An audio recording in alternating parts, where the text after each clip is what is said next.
retired naval chief boatswain's mate, having served my country in peace and war. I was on board the USS Arizona on December 7th, 1941, along with my twin brother, who was in another division on the ship.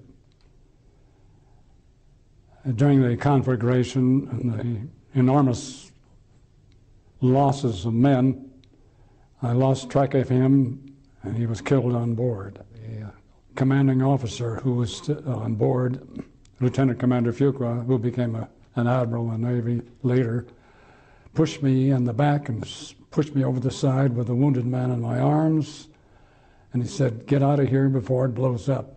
I saw a small craft floating in the water stern of the Arizona, and that was about 250, 300 yards out. So there was another sailor standing there. His name was, his name was Rose. And Rose and I agreed to go together to try to swim onto that small boat and get it started and drive back to the Arizona and see what we could do about rescuing anybody else. Rose held the boat alongside. He had a hold of a stanchion. It's one of the things that hold the lifelines up. And I climbed aboard and went scouting around through the mud and water and whatever else, the carnage, people. I opened a hatch, and there was a guy in there. His name was, a sailor named Cruz. Cruz climbed out of that hatch and took off running and jumped into the water and went swimming. He was sure glad to see me. And then I started hunting for the wounded men or dead men or anybody else we could get and haul them back to our small craft. And so then we started down, after we left there, we started on down the channel, going south along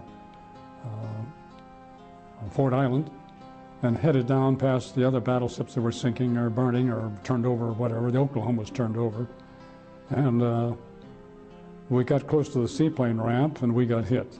And our boat smashed into small pieces. And of course the oil was on fire in the water there. Rose died there. And I swam ashore, which was a little ways out from the seaplane ramp.